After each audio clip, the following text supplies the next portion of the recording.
Көрісу күні құтты болсын халқым. Көрісу күнінде күн шығысымен жас үлкен кісілерге сәлем беріп, көрші көлем бір-біріңе жасың құтты болсын, жасыңа жас қосылып, ұзақ болғай деп тілегін білдіреді.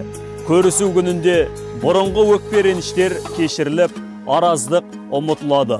Отбасында дастархан жайып, меймандарды күтіп, ырыс береке тілейді.